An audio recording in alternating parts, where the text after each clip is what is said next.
Bismillahirrahmanirrahim. Assalamualaikum warahmatullahi wabarakatuh. Oke teman-teman, siswa dan siswi atau guru se-Indonesia, kali ini saya Agnes Setiawan, guru geografi, akan mencoba memberikan sedikit tips ya bagaimana menghadapi KSN kebumian ya.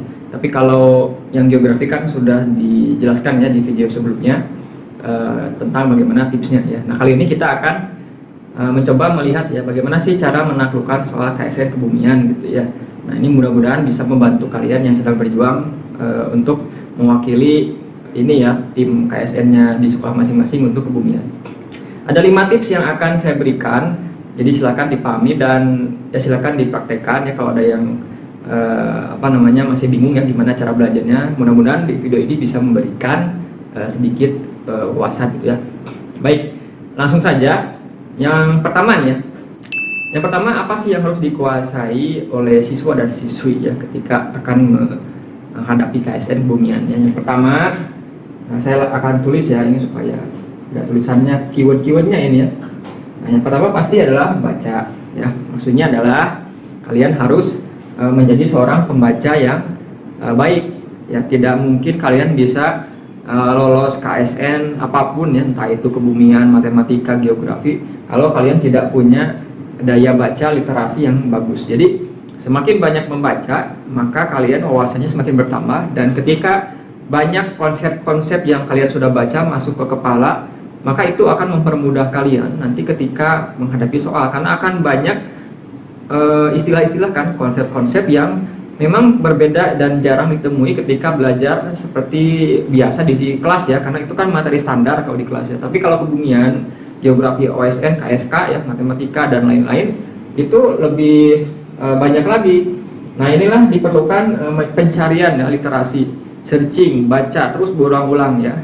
Toh otak kita kan didesain sangat bagus ya oleh Tuhan, karena kapasitasnya berapa triliun megabyte mungkin ya, saya nggak tahu. Jadinya tidak masalah mau menampung berbagai macam bacaan ya, konsep materi di kepala kita, tidak ada masalah sama sekali ya, tidak akan stres, tidak akan frustasi, tidak ada ya, tidak ada istilahnya orang yang banyak membaca jadi stres ya, itu mungkin terkait dengan emosional sebetulnya. Tapi kalau dengan kapasitas otak manusia tidak ada urusannya, jadi silakan banyak membaca ya, cari literasinya. Entah itu literasi yang dari dalam negeri ataupun luar negeri ya, cari, sama aja ya, karena materi kebumian itu kan sangat banyak juga ya, sama dengan geografi ya. Jadi yang pertama itu adalah baca ya. Niatkan saya mulai saat ini menjadi seorang pembaca yang baik ya gitu. Nah, dari sana kita mulai nanti bagaimana menguasai materi-materi kebumian gitu ya. Oke. Yang kedua, jadi yang pertama udah ya. Yang kedua, apa yang harus dikuasai ya? Yang kedua itu pahami perbedaan antara kebumian dan geografi ya. Perbedaan ini kelihatan nggak? Ya, sorry. Ya, pahami perbedaan antara kebumian dan geografi. Sekilas tampak sama yang geografi dengan kebumian, tapi kalau geografi itu dia mencakup 2 aspek ya, jadi ada fisik dan sosialnya ya, dan lebih fokus kepada manusianya sebetulnya, manusia dalam memanage ruang ya, ruang permukaan. Jadi ada aspek sosial, ada aspek fisik kan gitu ya. Nah tapi kalau kebumian ini earth science ya, earth science itu kan. Kalau kebumian itu lebih kepada lingkup fisik bumi aja, fisik bumi. Jadi semua materi ilmu pengetahuan yang bersifat fisik. Tidak ada misalkan nanti humanisme ya, kemudian ada antropologi, ada demografi, nggak ada. Ya, jadi ini fisik. Contoh ada nanti kan geologi ya, ada geomorfologi, ada petrologi, ada meteorologi, klimatologi, kemudian ada paleontologi ya, apa sih gitu ya, astronomi, kan semuanya berbau fisik. Tidak ada yang berkaitan dengan manusia ya kan, pergerakan manusia kan nggak ada ya.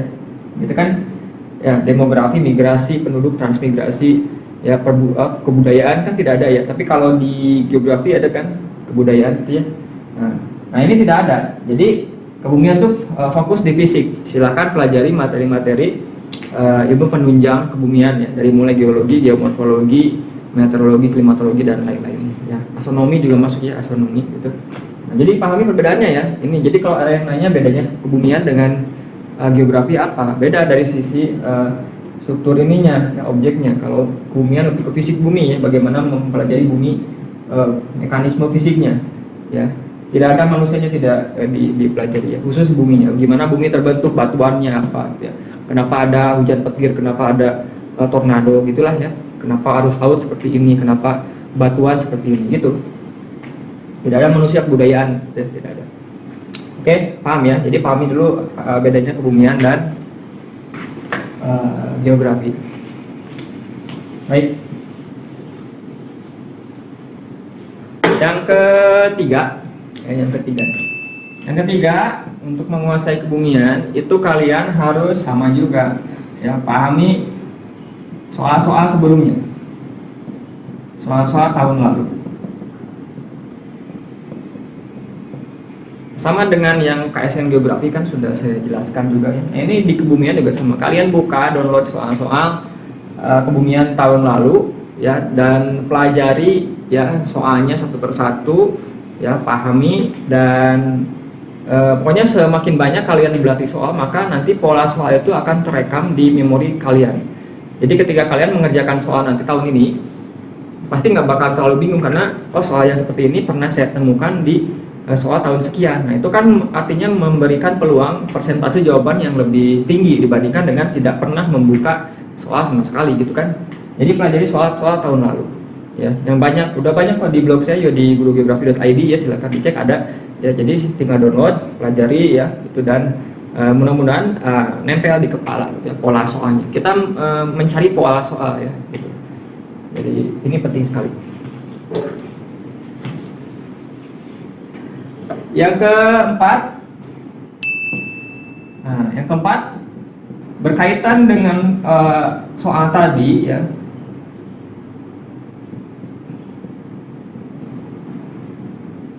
Nah, ini berkaitan dengan soal tadi ya. Nah, setelah kalian mencoba melihat soal-soal dalam itu ya, biasanya dokumennya PDF kan ya. Kalau nggak ada ya dalam web juga nggak apa-apa gitu kan. Nah, cari konsep dalam soal dan jawaban. Kan ada soal misalkan nih ya, susunan pelapisan batuan sedimen pada gambar berikut ini adalah apakah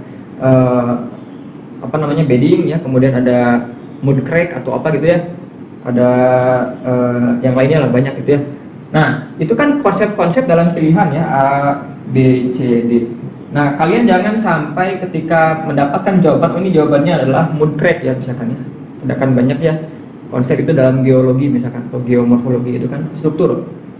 Nah, kalian jangan fokus di sininya, nanti cari juga yang B, C, D itu apa itu nanti pilau lava misalkan ya, apa itu nanti bedding struktur, apa itu ripple mark ya misalkan ya, ada kan biasanya ripple mark gitu ya, dan lain-lain. Jadi ini kamu harus pahami yang apa, B apa, C, D, E apa. Jadi ketika nanti mendapatkan tipe soal seperti ini tapi dengan gambar yang berbeda, kalian udah paham. Oh, dulu itu jawabannya A, tapi kalau misalkan tahun ini karena gambarnya ini, maka jawabannya pasti D gitu. Ya, itu kan memperbesar peluang kalian jawabannya benar gitu. Jadi sama ya. Cari konsep-konsep yang dari pilihan A, B, C, D, dan E. Semuanya. Ya, jadi kan dari sini kita belajar kemana-mana ya. Bukan hanya soalnya, tapi juga dari pilihan jawabannya. Ya, satu soal bisa kamu dapat 6 atau bahkan lebih materi hanya dari satu soal ya. Jadi itu contoh bagaimana mendapatkan konsep-konsep terkait materi kebumian dalam satu soal. Gitu caranya ya, diskusikan aja dengan temannya itu kalau bingung misalkan ya gitu, bareng-bareng rame-rame gitu. Ya. Itu yang keempat ya. Oke, nah yang kelima, yang terakhir apa? Nah, ini yang kelima, kalian harus kemampuan mencari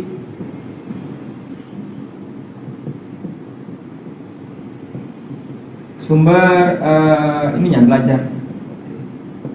Nah, kan yang namanya konsep-konsep dalam kebumian kan banyak ya, entah itu misalkan geomorfologi, geologi struktur ya, lipatan itu apa misalkan, atau zona lautan ya, ada afotik, dispotik ya, eufotik atau biota laut ya, ada pelagis, ada fitoplankton dan lain-lain gitu kan ya. Nah, itu caranya adalah pastinya mungkin buku-buku kalian terbatas ya di perpus atau di rumah. Nah, manfaatkan search engine Google atau apa ya, karena sekarang itu tidak terbatas ya. Selama kalian punya kuota handphone, saya yakin udah lewat. Ya, tinggal caranya bagaimana mencari sumber belajarnya. Gimana caranya? Pakai keyword. Ya, kamu bermain dengan keyword dalam negeri Indonesia dan keyword luar negeri. Misalkan kalau ya sambil belajar bahasa Inggris ke papa ya gitu. Misalkan kalian menemukan dalam soal itu ripple marker ya. Ini kan perlapisan batuan sedimen ya yang kayak gitu-gitu deh, lembar-lembar itu ya. Nah, ini kan mungkin misalkan kalau dalam bahasa Indonesia itu tidak muncul, biasanya dokumen-dokumen web luar negeri lebih banyak, lebih bagus. Kamu carinya ini. Kamu ketik di search engine misalkan ripple mark atau definition. Nah, ini kan bahasa Inggris dasar, definition ripple mark muncul banyak, cari di gambar nanti udah keluar semua ya. Atau misalkan what cause ya, atau seperti apa ripple mark misalkan ya, apa ini cause ya, penyebab ripple mark ini biasa standar aja ya, biasa ini bahasa Inggrisnya sebab atau penyebab. Nanti ini muncul kok banyak ya, nanti kan ada rekomendasi di Google-nya gitu kan. Yang penting kata dasar bahasa Inggrisnya ada, itu nanti sudah semuanya muncul. Karena saya sendiri sering mencari itu dalam file-file luar negeri, karena yang paling banyak itu memang sumber dari luar negeri ya. Kalau dalam Indonesia syukur kalau ada yang misalkan, kalau nggak ada cari luar negeri gitu kan. Misalkan contoh yang lainnya juga apa ya, misalkan yang materi tentang meteorologi, klimatologi gitu kan. Misalkan ada kata front inklusi, pernah ya? Apa sih ini front inklusi? Itu kan batas bidang ya, udara masa udara hangat dan dingin, tapi ada variasinya. Nah, mungkin kalau kalian beruntung misalkan dapat front inklusi, ada web yang menyediakan di Indonesia udah nulis ya, atau web BMKG juga mungkin ada ya. Tapi kalau terbatas, kamu ganti bahasa Inggris ya kan ya. Misalkan ininya frontnya udah bahasa Inggris, hanya inklusinya inclusion apa gimana, inclusion, nah, gitu ya. Causing atau cause front inclusion ya, atau image front inclusion ya, atau how front inclusion form terbentuk ya, common. Nah, itu caranya gitu aja gitu ya. Jadi sambil belajar bahasa Inggris dasar gitu. Nah, ini nanti muncul banyak. Silakan ya coba cek ya sendiri. Pasti akan banyak. Ini juga banyak, apalagi dari Amerika, Inggris dan lain-lain ya. Jadi caranya gitu. Jadi tidak ada yang tidak mungkin, karena memang sekarang itu kan era globalisasi ya, semua hal ada di Google ya. Manfaatkan yang positifnya, yang baik-baik gitu ya, semuanya ada gitu. Jadi jangan sampai kalian menyerah, tidak ada sumber materi, itu mah nggak ada urusan ya. Zaman sekarang itu tidak ada urusannya, tidak ada materinya. Oh, saya ini tidak ada materinya di kelas, di perpus ya, itu kuno, nggak ada. Itu mindset zaman dulu. Sekarang itu Google semua ada ya, tinggal kita belajar bagaimana mencari keywordnya ya, keyword terkait materi yang akan kita cari itu ya teman-teman. Jadi siswa dan siswi se-Indonesia caranya kita maksimalkan search engine gitu ya, untuk mencari materi yang sesuai gitu ya. Oke, itu ya tips dari saya, ada 5 tips bagaimana kita bisa menguasai materi kebumian ya. Kemudian nah, satu lagi juga, ini saya takut lupa, di kebumian itu kan ada meteorologi, ada geologi, ada oceanografi, ada astronomi ya. Nah, ini. Nah, kan ini astronomi itu biasanya materi yang paling susah ya. Nah, saran saya kalian fokus di materi yang gampang, di oceanografi, di geologi, dan di meteorologi. Nah, yang astronomi itu karena susah, banyak hitungan, ya pastinya juga agak sedikit blank mungkin ya. Itu dipisahkan aja karena mungkin persentasenya sedikit ya gitu. Bukan gitu sih maksudnya. Jadi kalian fokus di yang lebih mudah untuk dikuasai. Nah, yang dihafalan kan, yang membaca hafalan itu lebih mudah ya, daripada hitungan. Ada hitungan tuh ya, meskipun hitungannya mungkin kalau orang matematika tidak susah, tapi kalau dari IPS mungkin agak susah. Jadi astronomi kalian menghafal, membaca ya, membacanya yang ringan-ringan aja, yang misalkan planet ya, karakteristiknya. Tapi kalau misalkan ada hitungan-hitungan magnitudo bintang ya, zenith, ada apa ya gitu, dan meridian, itu lewat aja nggak apa-apa ya. Kalian fokus di soal yang di materi yang cenderung lebih mudah. Karena kalau menurut saya itu yang astronomi itu agak lebih berat. Jadi kalian fokus di soal yang lebih mudah untuk dipelajari. Jadi yang astronomi belajar tentang deskripsinya aja, tentang planet, tentang bintang lain-lainnya. Kalau hitungannya saya pikir di skip aja dulu ya. Jadi fokusnya di yang mudah. Tapi kalau kalian punya kemampuan untuk menghitung dengan baik, ya silakan ya. Kalau orang fisika mungkin cenderung lebih enak ya, silakan aja nggak apa-apa. Tapi kalau saya yang dari IPS mungkin itu agak sedikit susah, jadi di belakang aja. Jadi kita fokus yang mudahnya. Oke ya, jadi sekian dulu untuk tipsnya. Mudah-mudahan bisa bermanfaat dan saya doakan kalian berhasil ya, dan bisa lolos sampai ke provinsi, sampai ke nasional, bisa mewakili Indonesia, dan nanti bisa jalan-jalan ke luar negeri kan. Ada di, saya nggak tahu di mana kebumian ya untuk Olimpiade internasionalnya, tuan rumahnya. Kalau geografi kan tahun ini di Turki, nanti next di Prancis, kemudian di Bandung di tahun berikutnya ya. Jadi lumayan gitu ya. Silakan berjuang semaksimal mungkin ya.